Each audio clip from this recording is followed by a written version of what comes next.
الحمد للہ وکفا والصلاة والسلام علی عباده الذین اصطفى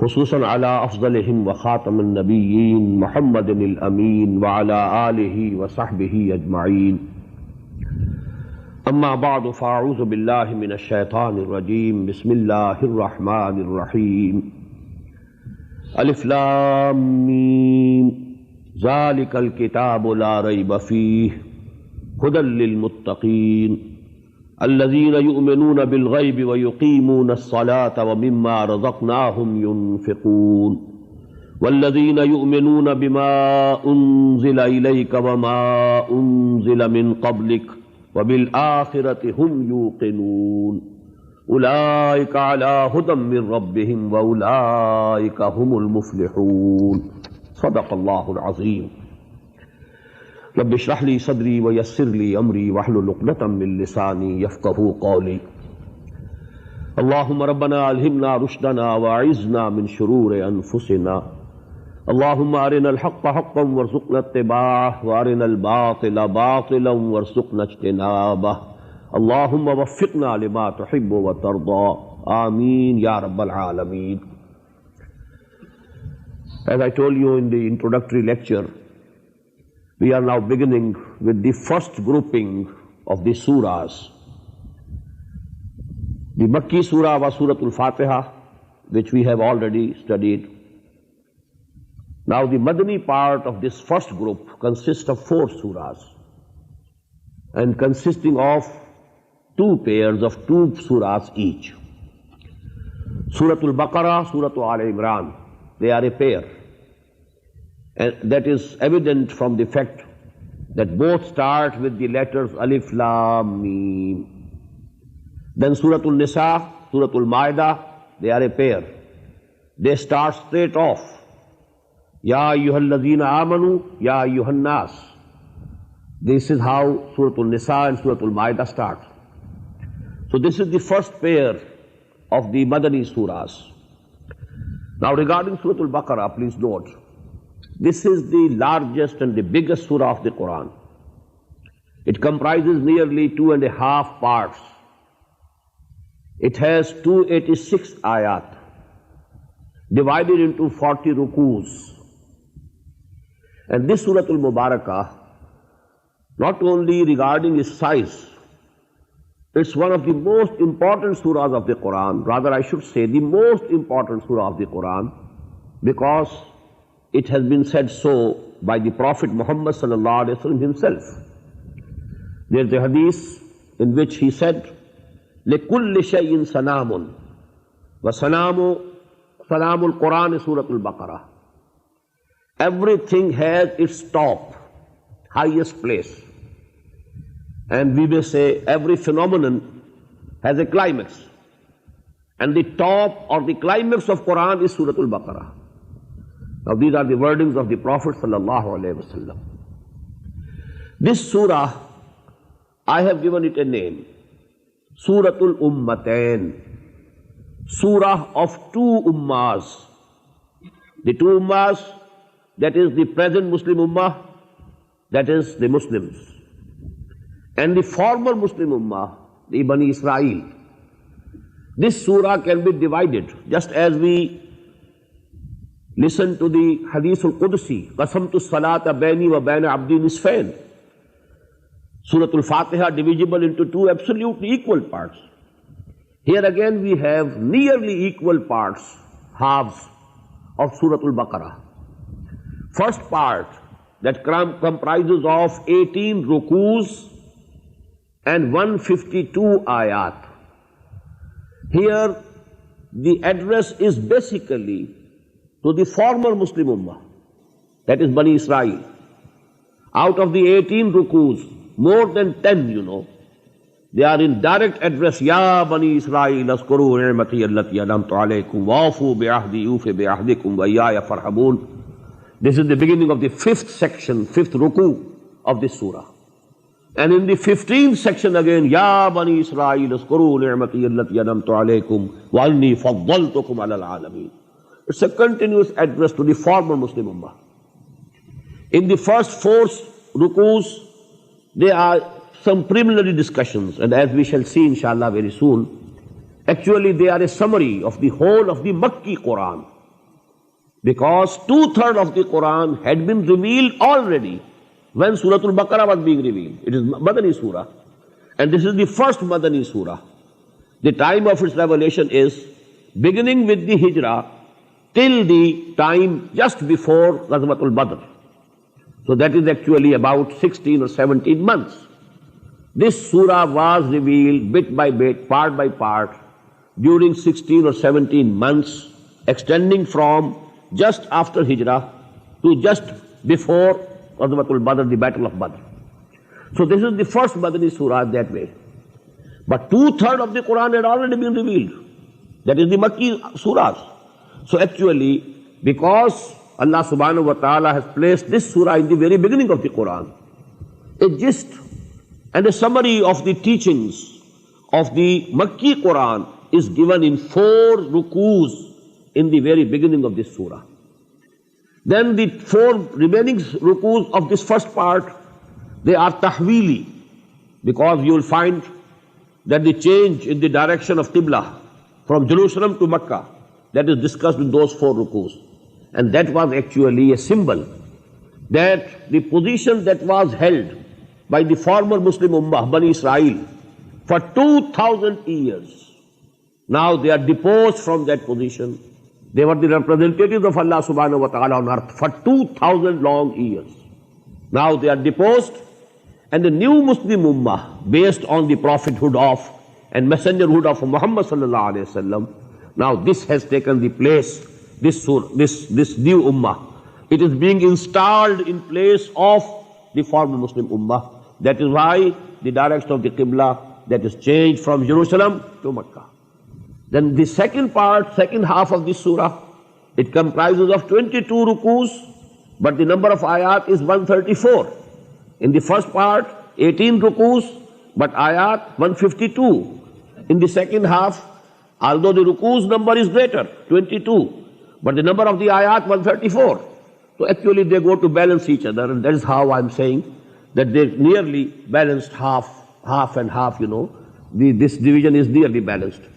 In that second portion, the address is to the Muslim Ummah exclusively. And 2 subjects are being discussed.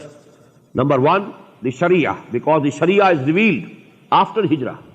Before Hijrah, there was no Sharia actually, no law. Nothing had been made farz except, Salah. And that was also made farz only a year or so before Hijrah. There was no zakah, there was no Saum. Nothing was declared haram. Neither liquor was declared haram, nor interest was declared haram. No Sharia. So Sharia actually was revealed in the Madani surahs. And in Surah Al-Baqarah we find the blueprint, the basic principles, the blueprint of the Sharia of Muhammad sallallahu alaihi wasallam. And this goes to develop into Surah Al-Nisa, and then final Sharia has taken the form, the Sharia of Muhammad sallallahu alaihi wasallam in Surah Al-Ma'idah. So actually the legal injunctions of the Quran, and secondly jihad fi sabilillah, infaq fi sabilillah, qital fi sabilillah. These are the 2 subjects discussed in the second half of this surah, and there it's the address to the present Muslim Ummah. Now with this introduction, brief introduction, we start. The first 2 rukus of this surah are very important. If we keep it in view, as I told you, Ta'wilul Khas, when they were revealed, what was meant and what was understood basically by these wordings, by these ayat, when they were revealed at that time. And then we shall have the generalized view, that if we just leaving away the historical background, if we focus our attention on the wordings, then the generalized inferences, then we shall discuss about them. Alif Lam Mim, these are the isolated letters of the Quran which appear in the beginning of 29 surahs of the Quran. In 3 surahs only single letter comes. Qaf, Noon, Qaf wal Quran al-Majid, Noon wal Qalam wa ma yasturun, Sad wal Quran al-Zikr. Then in some there are 2 letters, Ha, Mim, Taha, Yasin. In some there are 3 letters, Alif, Lam, Mim, Alif, Lam, Ra. And in some there are 4 letters, Alif, Lam, Mim, Ra, Alif, Lam, Mim, Sad. And only 2, there are 5. Kaf, Ha, Ya, Ain, Sad, Ha, Mim, Ain, Sin, Kaf. And the meanings of these letters nobody knows. They are a secret between Allah and His Messenger. Although much has been said about these letters. But the consensus, general consensus is that nobody knows the real meanings with sure. There are certain judgments people have guessed something, but nothing definite. You can't be sure of those meanings. ذَلِكَ الْكِتَابُ لَا رَيْبَ فِيهِ. This is the book of Allah, Al-Kitab. This is the book. What does it mean? The book of Allah. لَا رَيْبَ فِيهِ. There's no doubt in it. No doubt in it about it's being revealed by Allah subhanahu wa ta'ala. Then there is no doubt in its contents. Its contents are also above doubt, and its revelation from Allah subhanahu wa ta'ala is also above doubt. Hudal lil muttaqeen. This is the guidance for the God-fearing. But I discussed this word taqwa in my Sunday lecture. Taqwa, you know, although generally piety, godliness, holiness, different words are used, but actually meanings are to save yourself. Muttaqeen, people who want to save themselves. Themselves what? From what? From the fire of hell, number 1. Displeasure of Allah, number 2. And basically, they have a moral sense within them. And they want to avoid and save themselves from evil. If this moral sense is active within them, then actually they will always be in search of the truth, in search of what we shall do. Those people who had given those, who had prayed to Allah subhanahu wa ta'ala, Ihdina as-sirat al-mustaqim, sirat al-lazina anamta alayhim, it was their desire. It was their own search. They wanted to have the guidance. Now actually this is the relationship between Surah al-Fatiha and Surah al-BAQARAH. You ask for guidance, Hudal lil muttaqeen. This is the guidance. The guidance is being given to you. And these are the don'ts and do's. Do these things and don't do these things.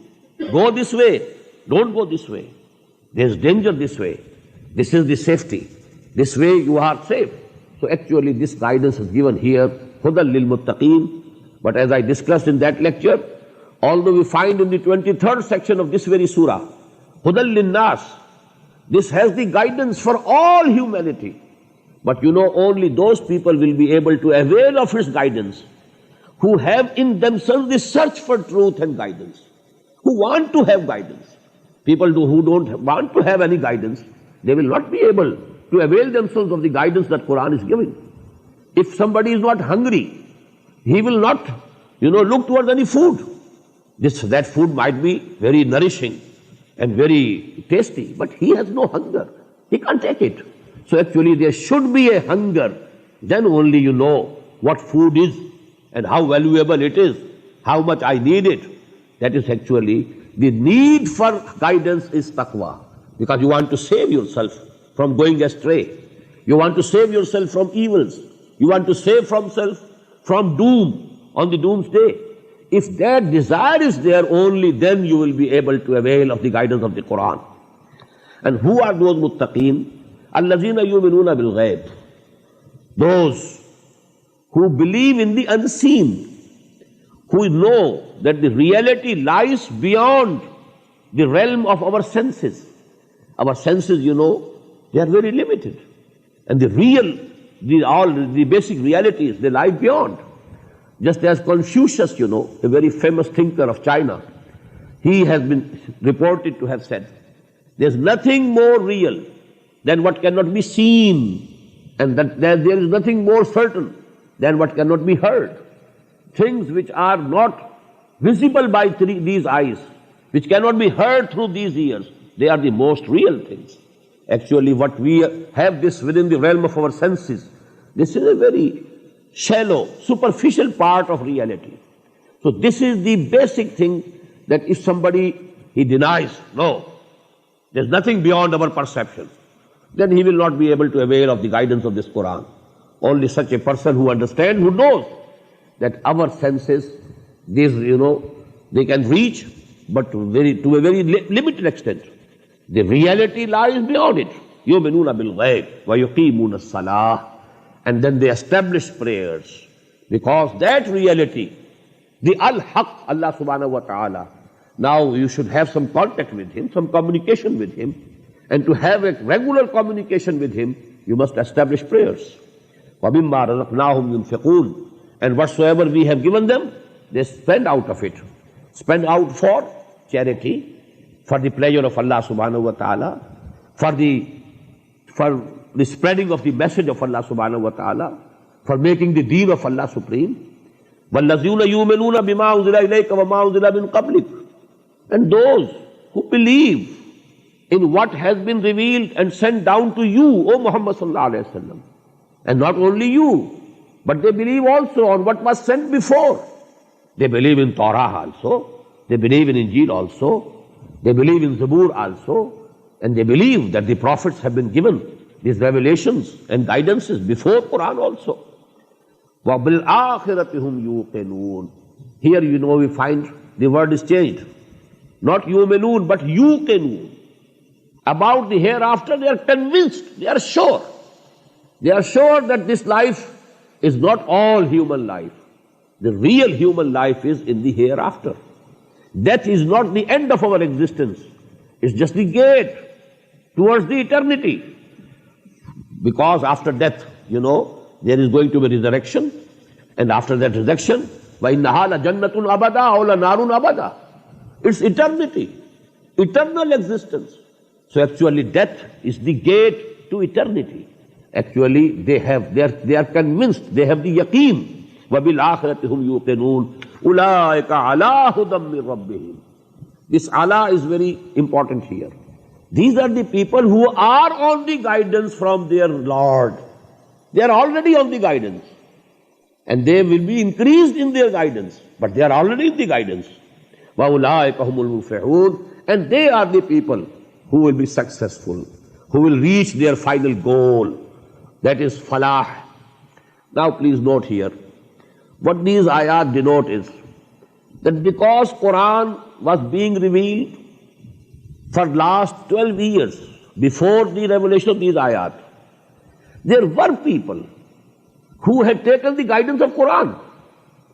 They were transformed, their characters, their seerah. They have been, and they were practically present. These ayat are practically pointing towards those people. They are the people. There is Abu Bakr. Look to him. He is the fruit of this Quran. Every tree is known by the fruit it bears. The guidance of this Quran has produced a jama'ah, a group, a community of people like Abu Bakr, Umar, Osman, Talha, Zubair. Go and see. They are the people who have benefited themselves with the guidance from the guidance of this Quran. And the Quran, has produced a certain community who have these characters. الَّذِينَ يُؤْمِنُونَ بِالْغَيْبِ وَيُقِيمُونَ الصَّلَاةَ وَمِمَّا رَزَقْنَاهُمْ يُنْفِقُونَ وَالَّذِينَ يُؤْمِنُونَ بِمَا أُنزِلَ إِلَيْكَ وَمَا أُنزِلَ مِن قَبْلِكَ وَبِالْآخِرَةِ هُمْ يُوقِنُونَ أُولَٰئِكَ عَلَىٰ هُدًى مِّن رَّبِّهِمْ وَأُولَٰئِكَ هُمُ الْمُفْلِحُونَ. So this is actually the ta'wilul khas. When these ayat were revealed, as if these ayat were pointing towards the people whom Muhammad sallallahu alayhi wa sallam had prepared by the hard work of 12 years, their training, their tazkiyah, their tarbiyah, and through the teaching of this Quran. يُعَلِّمُهُمُ الْكِتَابَ وَالْحِكْمَةِ. The teaching of this Quran and hikmah has produced a people, a community. And these are these people whose qualities and attributes are given here. But if you infer generally, what will be the inference? If anybody wants actually to avail of the guidance of the Quran, he must take to this path first. He must produce in himself the qualities that are being given here, as if they are the precondition to avail the guidance of the Quran. If you want to tread on the path that Quran wants you to tread, these are the fundamental conditions, rather we should say preconditions, that you have to fulfill in order to avail yourself fully with the guidance of the Quran. Now the second group. 3 types of people are discussed in these 2 rukus. Second, ان الذین کفروا سواء علیہم انذرتہم ام لم تنذرہم لا یؤمنون ختم اللہ علی قلوبہم وعلی سمعہم وعلی ابصارہم غشاوہ ولہم عذاب عظیم. Verily those people who have denied, who have decided to be kuffar, to deny, sawa'un alayhim, for them it's equal. Anzartahum, whether you warn them, am lam tunzirhum, or you don't warn them. La yu'minun, they are not going to believe. Now actually, here also Quran is pointing towards certain people. This is not general. So many people were kuffar, had not become Muslims till these ayat were revealed, and they became Muslims later on. So it cannot be a generalized meaning. Actually, it's a particular group. Those people whom Muhammad sallallahu alaihi wasallam had preached for 12 years at Makkah, and they had understood the message of the Quran, and from the depths of their heart they believed that this is correct, but they didn't want to accept it due to their haughtiness, due to their takabbur, due to their ghurur, because they were proud. They didn't want to follow Muhammad sallallahu alaihi wasallam. Why should we follow Muhammad sallallahu alaihi wasallam? Are we inferior to Muhammad? No. Then this is actually when they had decided, oh, Muhammad sallallahu alaihi wasallam, it is equal. It's equally fruitless or equally without any result. Whether you preach them anymore, whether you go on warning them anymore, or you stop preaching to them and warning them. La yu'minun, they are not going to believe. They have decided to remain kafir. They will not accept you. Khatam Allahu ala qulubihim. Allah subhanahu wa ta'ala has put a seal on their hearts, wa ala sam'ihim, and on their ears, their hearing, wa ala absarihim ghishawah, and on their eyes there is a curtain, there is covering on their eyes. Walahum azabun azim, and for them is waiting a very big torment. Now this again, please note, those people to whom preaching was done, the message of Quran had been conveyed to them year after year. 12 years Muhammad took sallallahu alaihi wasallam at Makkah. Abu Jahl, Abu Lahab, it is not that they didn't understand. They understood. Quran was in their own language, and they knew Muhammad sallallahu alaihi wasallam from the very birth. Abu Lahab at least knew him from his very birth. But they had decided not to accept him due to their haughtiness, their proudness. So actually now such people, they will not avail of your guidance. They will not avail of the guidance of the Quran. They will not benefit, O Muhammad sallallahu alaihi wasallam, from your preaching, from your warning. So it's equal to them. And because due to their refusal to accept the truth, Allah subhanahu wa ta'ala had punished them by putting a seal on their hearts. This seal is not in the beginning. This seal is put only when somebody refrains from accepting the truth, recognizing the truth that this is true. His heart tells him this is true, accept it, and he doesn't accept. Why? Because of proudness, or because of certain such reasons, haughtiness. Then Allah subhanahu wa ta'ala as a punishment puts his seal on his heart. Now he cannot see because there is a curtain before their eyes. They cannot hear because their hearing is also sealed, and now their hearts are closed for any guidance. وَمِنَ النَّاسِ, now the third degree, third type of people. وَمِنَ النَّاسِ مَنْ يَقُولُ آمَنَّا بِاللَّهِ وَبِالْيَوْمِ الْآخِرِ وَمَا هُمْ بِمُؤْمِنِينَ. And there are from among people who say with their tongues, with their mouths, آمَنَّا بِاللَّهِ, we believe in Allah, وَبِالْيَوْمِ الْآخِرِ, and the last day, the day of judgment, وَمَا هُمْ بِمُؤْمِنِينَ, and they are not mu'min, they are not real believers. They profess to believe, they claim to believe, they say with loud words, we believe in Allah, we believe in the hereafter, in the day of judgment, but they are not believers. Now who are they? First of all, please note, they are actually two categories who are being referred here without giving them any name. Allah subhanahu wa ta'ala has not given them any title, but as far as we can understand, there are two types of people who are being discussed here. Generally, people think that they are only munafiqeen, the hypocrites. But actually, hypocrites as well as the Jews of Medina, both are included in this category. And actually, hypocrites were also people under the influence of the Jews of Medina. They were under their influence. And they were the shayateen, people which we shall very presently read in these ayat also, the word. وَإِذَا خَلَوْا إِلَىٰ شَيَاطِينِهِمْ قَالُوا إِنَّا مَعَكُمْ إِنَّمَا نَحْنُ مُسْتَهْزِئُونَ. So actually this description, as you say in English, free to whom it fits. This is a narration and it fits two groups of people of that time. Number one, the Jews. Number two, the munafiqun, the hypocrites, who said they were Muslims, but they were not Muslims, they were not Mu'mins. Why Jews? Because here you find يَقُولُ آمَنَّا بِاللَّهِ وَبِالْيَوْمِ الْآخِرِ, not bil Rasul. Here the wordings are only that they say we believe in Allah and believe in hereafter, but not in the Rasul. We don't believe in the messenger. At least this is not their saying. And that was the position of the Jews, because we believe in Allah. And you also believe in Allah, we also believe in Allah. You also believe in unity of Allah, we also believe in unity of Allah. You also believe in the resurrection, we also believe in resurrection. You also believe in the hereafter, in the heaven and hell, we also believe in the hereafter and the hell and the heaven. So we are also Mu'mins. You must accept us as believers. That was their claim. And it's very noteworthy that out of the three basic imaniyat, three basic themes of iman, only two have been mentioned. وَمِنَ النَّاسِ مَنْ يَقُولُ آمَنَّا بِاللَّهِ وَبِالْيَوْمِ الْآخِرِ وَمَا هُمْ بِمُؤْمِنِينَ. They are not Mu'mins. And in the same way, when we shall read the description, this fits, the munafiqun of Medina also. Because they also actually, they doubted about the messengership of Muhammad sallallahu alaihi wasallam. We find in the Quran at different places that they said, for example, why these wars have been started, battles have been started. There's no express injunction in the Quran.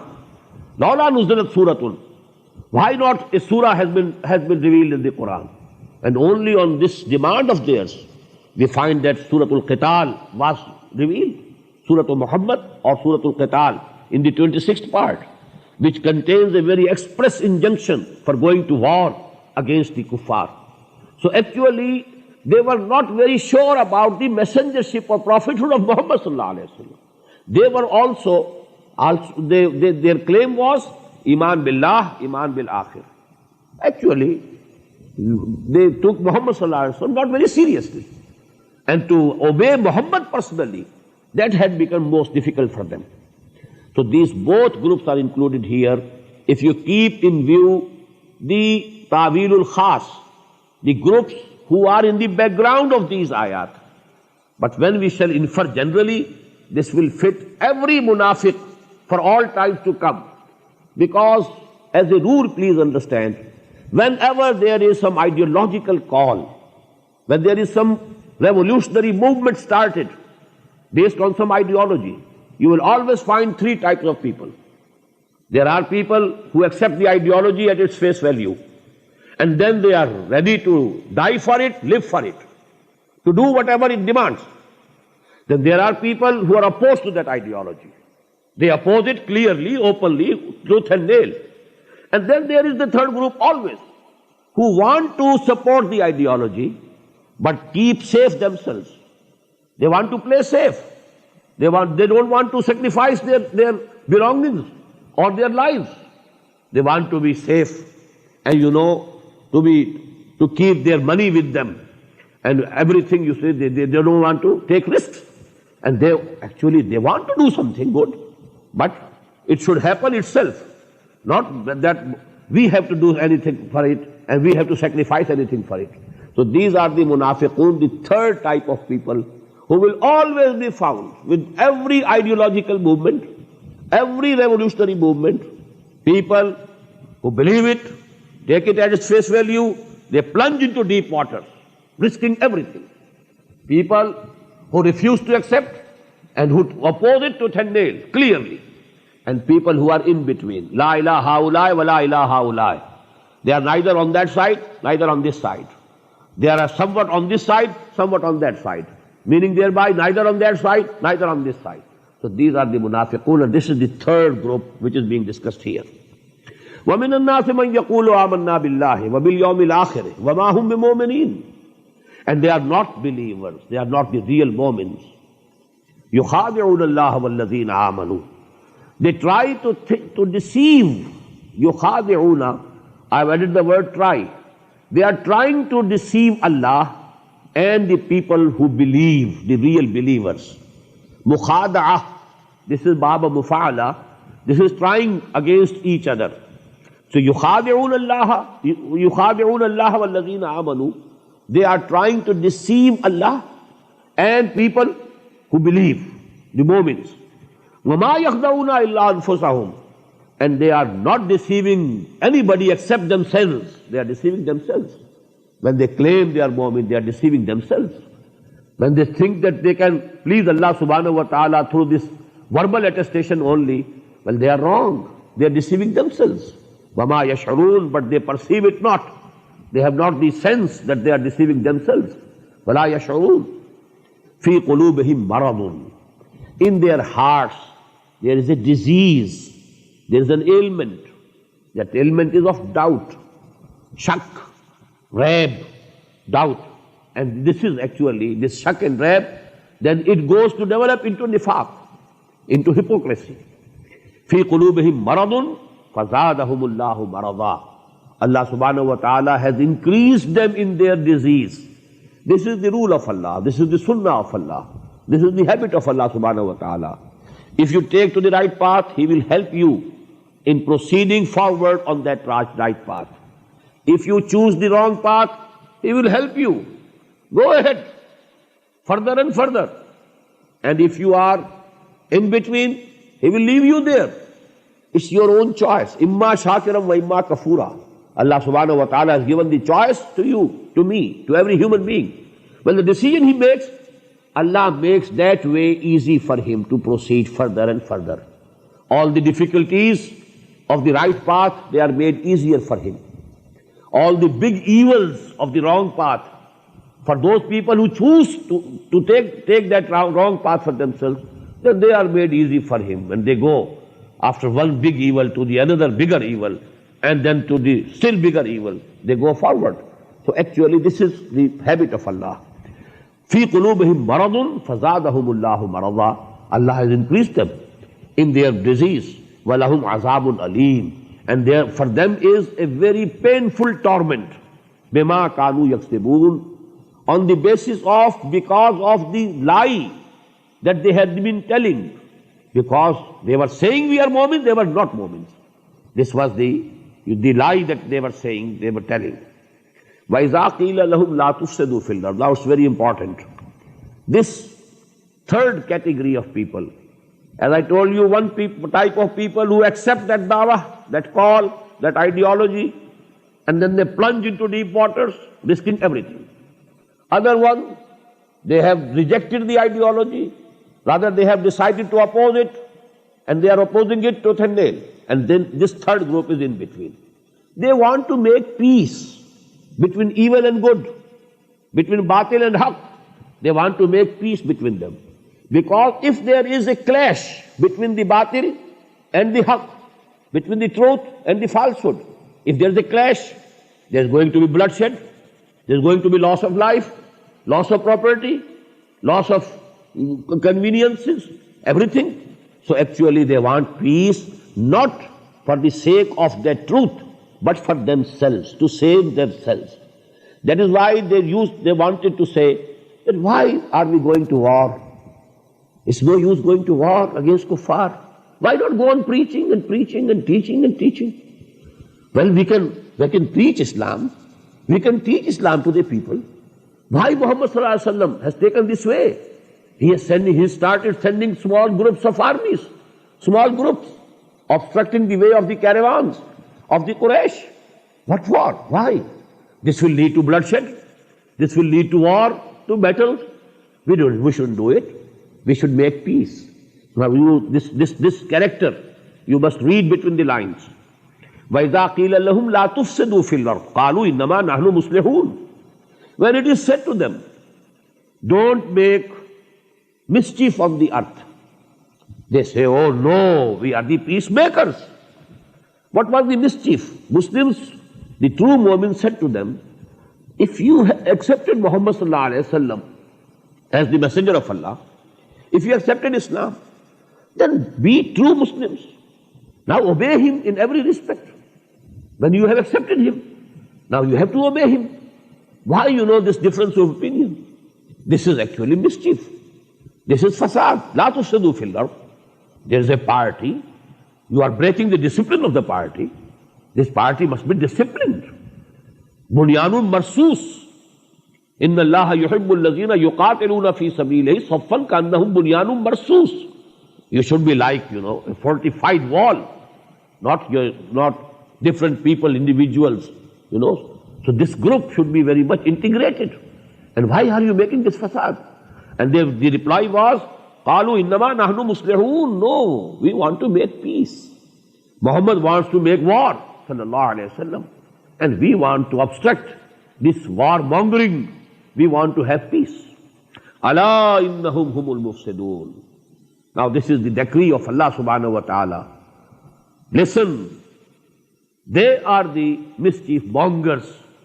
وَلَكِنْ لَا يَشْعُرُونَ. But they don't have the perception, they perceive not.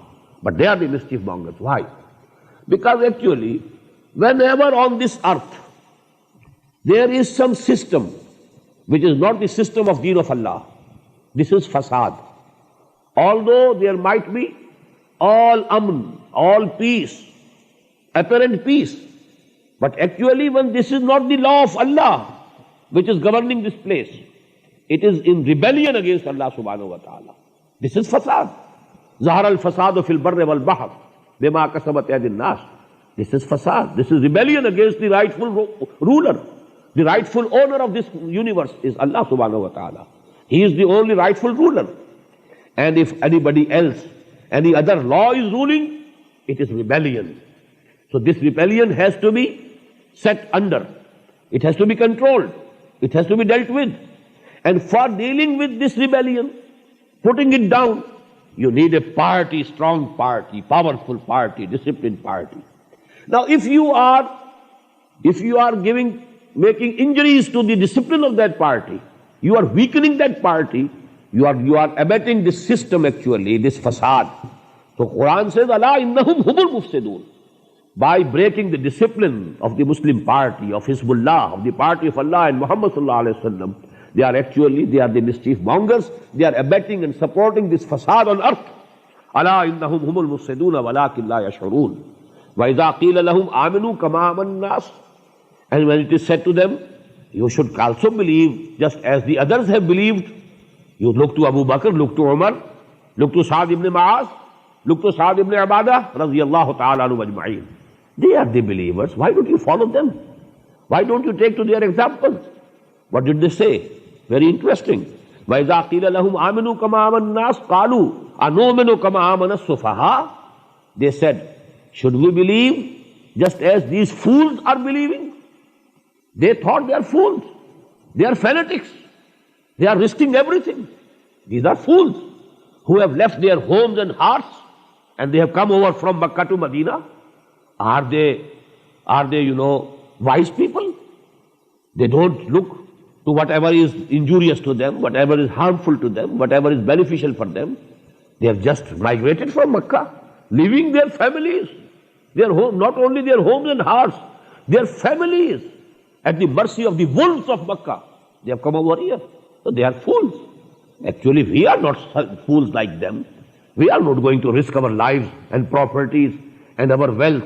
We are not going to take that path. وَإِذَا قِيلَ لَهُمْ آمِنُوا كَمَا آمَنَ النَّاسُ قَالُوا أَنُؤْمِنُ كَمَا آمَنَ السُّفَهَاءُ أَلَا إِنَّهُمْ هُمُ السُّفَهَاءُ وَلَكِنْ لَا يَعْلَمُونَ. Listen to it. Hearken.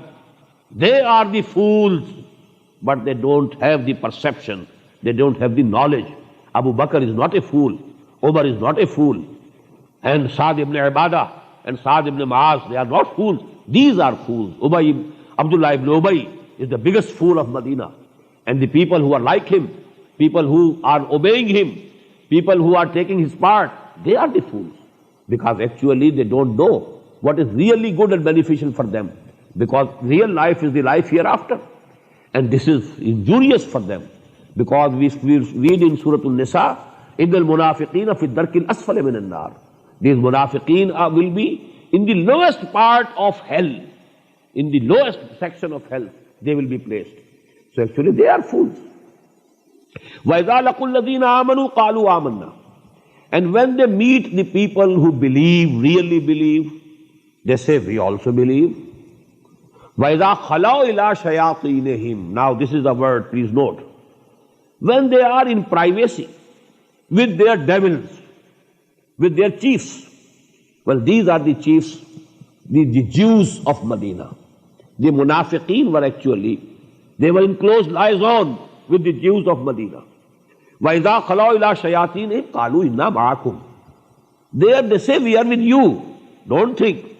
Although we have openly declared ourselves to be Muslims, to be with the Muslims, to be with Muhammad sallallahu alaihi wasallam, but this is also, we are making mockery of them.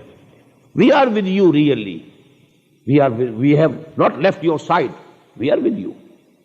وَإِذَا لَقُوا الَّذِينَ آمَنُوا قَالُوا آمَنَّا وَإِذَا خَلَوْا إِلَىٰ شَيَاطِينِهِمْ قَالُوا إِنَّا مَعَكُمْ إِنَّمَا نَحْنُ مُسْتَهْزِئُونَ. We are only mocking.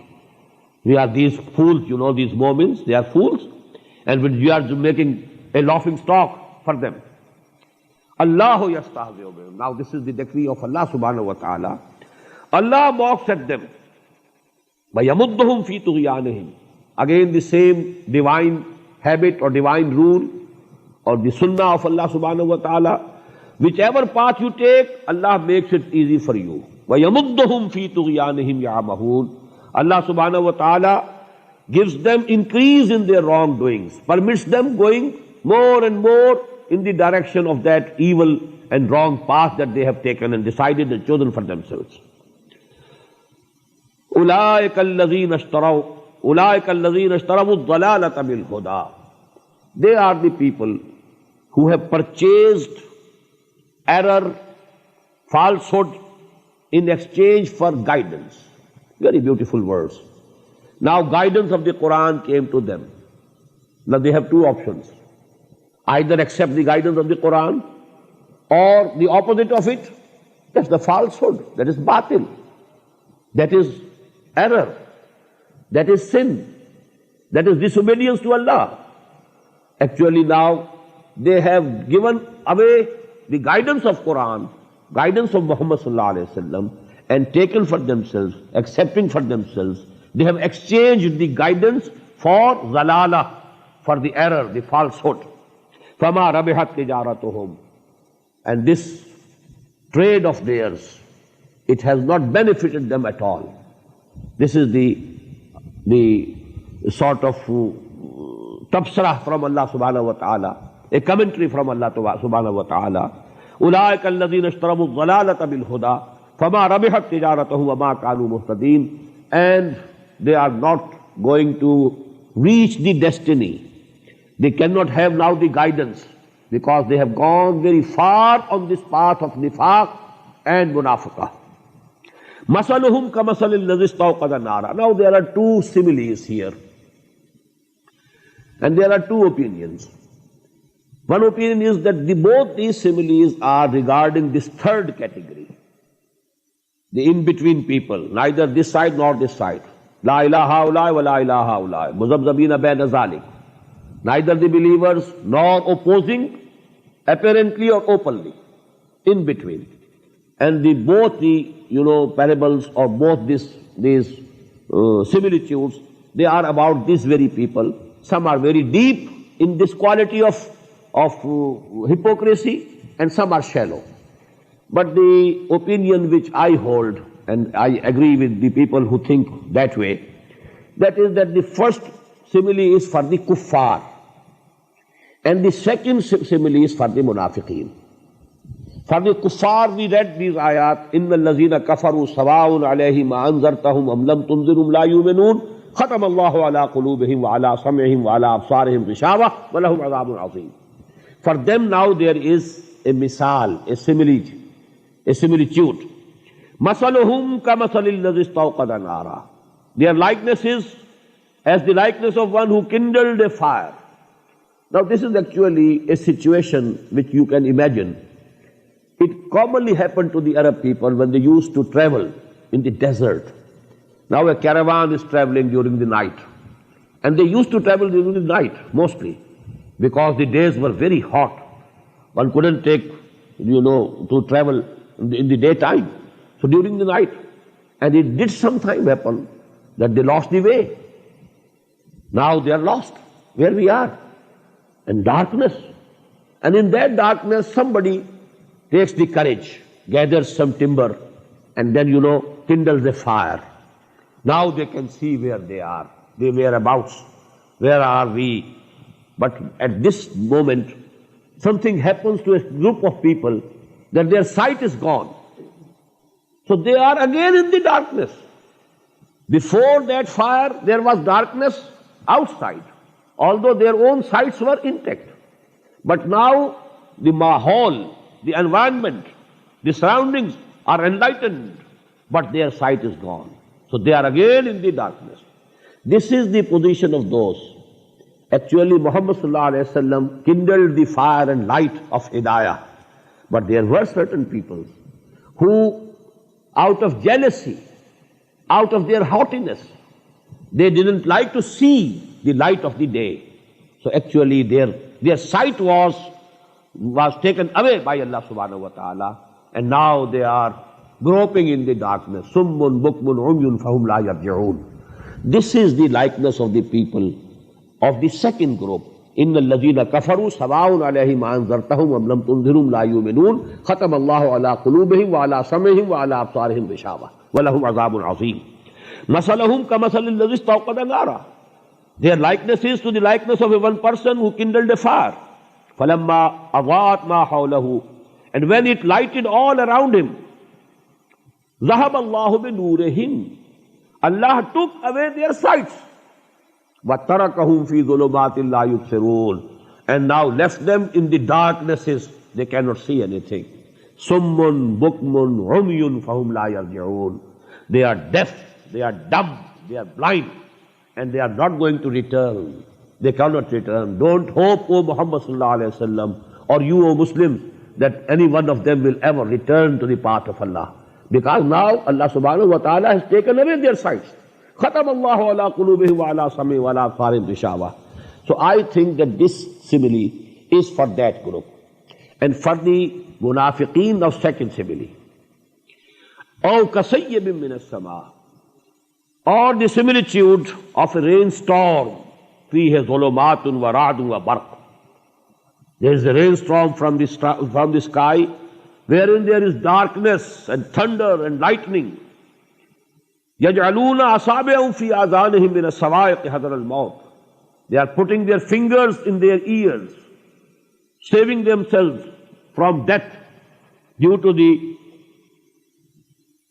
stunning thunderclap. They think that this sound will take their hearing away, and then maybe they die out of it. كَسَيِّبٍ مِّنَ السَّمَاءِ فِيهِ ظُلُمَاتٌ وَرَعْدٌ وَبَرْقٌ يَجْعَلُونَ أَصَابِعَهُمْ فِي آذَانِهِمْ مِنَ الصَّوَاعِقِ حَذَرَ الْمَوْتِ وَاللَّهُ مُحِيطٌ بِالْكَافِرِينَ. And Allah subhanahu wa ta'ala has already encompassed and encircled these kuffar. Where can they go? They are within the grip of Allah subhanahu wa ta'ala. They cannot go anywhere. They cannot run away from Allah subhanahu wa ta'ala. يَكَادُ الْبَرْقُ يَخْطَفُ أَبْصَارَهُم. The lightning almost is near to snatch their sights. كُلَّمَا أَضَاءَ لَهُم مَّشَوْا فِيهِ. Whenever there is some light, they can see something. The lightning for a time, for a moment, they have seen the environment, they start going in the direction. مَشَوْا فِيهِ. They walk a few steps. وَإِذَا أَظْلَمَ عَلَيْهِمْ قَامُوا. And when there is darkness upon them, they stand. وَلَوْ شَاءَ اللَّهُ لَذَهَبَ بِسَمْعِهِمْ وَأَبْصَارِهِمْ. And had Allah decided or decreed, He would have taken away from them their sight and hearing both. إِنَّ اللَّهَ عَلَىٰ كُلِّ شَيْءٍ قَدِيرٌ. Verily Allah subhanahu wa ta'ala is all powerful. He has all authority. He can do anything He likes. Now just have some thought about this simile. You know, whenever there is some revolutionary dawah, revolutionary movement, there are difficulties. You are called to do your duties in face of difficulties and risks. There are risks of life, risks of wealth. Now you may have to suffer, and you may have to give up your careers. You may have to give up and wind up your businesses, because that has been the requirement of every revolutionary struggle. Now these people who are in between, they are belonging to the category who want to do something but without any harm to themselves. They don't want to take any risk to their life, their wealth, their property, and so on. So what happens? Whenever during the movement there comes a time when there is no immediate risk. There is no call to go to war, for example, during the Madani period. Whenever there was a call to go to war for any battle, then they were, in a very big trouble. How to save themselves, how to apologize, how to get leave from that. But whenever there is all the conditions are normal, nothing very risky affair, then they can, walk with the Muslims. We are also Muslims. And they join the Muslims in congregations. They talk loudly about their Islam and Iman. They make tall claims about their sincerity. But when there is a difficult time of trial and tribulation, then they go down and their courage is gone. So that is the condition portrayed in this similitude. That whenever there is some light, they see something, they can go, they take a few steps, they go ahead. But then again, when there is darkness, there is again difficulty, there is again risk for life or property or wealth, they again stand and they don't move. So this is the condition of those people about whom the description we have already seen. وَمِنَ النَّاسِ مَنْ يَقُولُ آمَنَّا بِاللَّهِ وَبِالْيَوْمِ الْآخِرِ وَمَا هُمْ بِمُؤْمِنِينَ يُخَادِعُونَ اللَّهَ وَالَّذِينَ آمَنُوا وَمَا يَخْدَعُونَ إِلَّا أَنفُسَهُمْ وَمَا يَشْعُرُونَ. There are from among peoples who claim that they are Mu'mins. They believe in Allah subhanahu wa ta'ala, and they believe in the life hereafter, in the day of judgment. But actually they don't believe. It's a superficial claim that they are making. It's only a verbal attestation that they are doing. Or they are making a total false claim. They are like the Jews. So this description fits both of them. And they were in close association with each other. Actually this munafiqat and munafiqeen, they were like an undergrowth. There are big trees, tall trees. Under those big trees there is the undergrowth which we call bushes. So these munafiqeen were like the undergrowth of the Jews. They were the established people, 3 established tribes. They were very influential. They were very wealthy. They were, educated people. They had the book, they had the law, they had Torah, they had people, learned people within them. So actually this munafiqeen, this third category was an undergrowth under that Jews, and this is the description of this character. And when we generalize it, always with every revolutionary call and movement, you will find 3 types of people. People who accept the call at its face value, and then they die for it, they live for it. They take every risk for it. They are ready to sacrifice their all belongings, even their lives. People who are opposed to it, tooth and nail, openly, because they are the people whose vested interests are threatened by the revolutionary party or the revolutionary dawah. They oppose it tooth and nail. And there is always a third group which likes that something good should happen, but they are not ready to sacrifice anything for that. They want to play safe, to keep safe. There is a very important and very beautiful similitude in Surah Al-Hajj also. I told you Surah Al-Hajj, that is in between Makki and Madani surahs. In Surah Al-Hajj there is an ayah, وَمِنَ النَّاسِ مَنْ يَعْبُدُ اللَّهَ عَلَى حَرْفٍ. There are from among people who want to worship Allah, but keeping themselves on the sides. They don't want to plunge the main current. وَمِنَ النَّاسِ مَنْ يَعْبُدُ اللَّهَ عَلَى حَرْفٍ فَإِنْ أَصَابَهُ خَيْرٌ اطْمَأَنَّ بِهِ. If there is khair, if there is safety, if there is, all the sureties and everything is okay, itmanna bihi, he is also satisfied. He is also going along with the mu'mineen. وَإِنْ أَصَابَتْهُ فِتْنَةٌ انْقَلَبَ عَلَى وَجْهِهِ. And whenever there is some trial, tribulation, when there is a period of testing, when there is a call for sacrifice, for spending for the cause of Allah, a call for going to the battlefield for the cause of Allah, انْقَلَبَ عَلَى وَجْهِهِ, they fall down on their faces, fall down on the ground on their faces. خَسِرَ الدُّنْيَا وَالْآخِرَةِ. This is actually the real loss of this world also, and real loss of the akhirah. ذَلِكَ هُوَ الْخُسْرَانُ الْمُبِينُ. And this is the real loss, this is the real danger to which a man is putting himself. Let us proceed to the first ayah of the third section. يَا أَيُّهَا النَّاسُ اعْبُدُوا رَبَّكُمُ الَّذِي خَلَقَكُمْ وَالَّذِينَ مِنْ قَبْلِكُمْ لَعَلَّكُمْ تَتَّقُونَ. Instead of giving you the translation, let me give you the introduction to the third and fourth sections.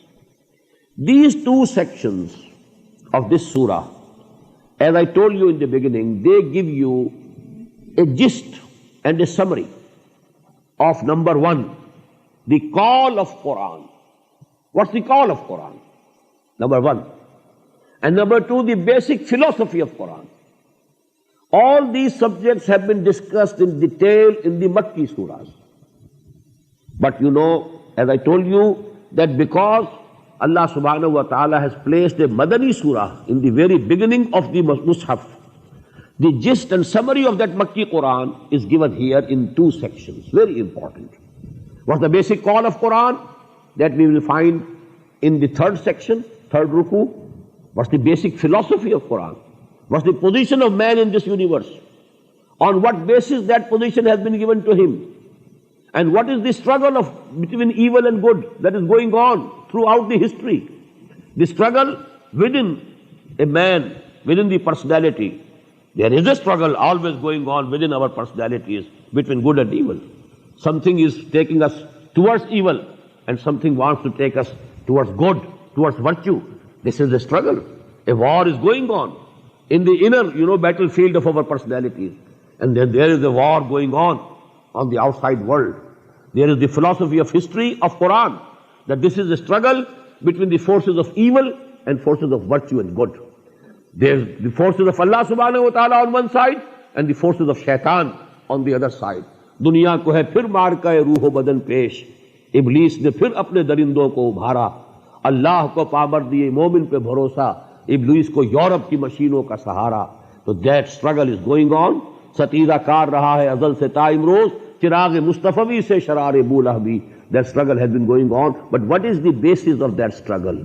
That will be discussed in the fourth section, inshallah. And those two sections, inshallah, we shall study in the next session.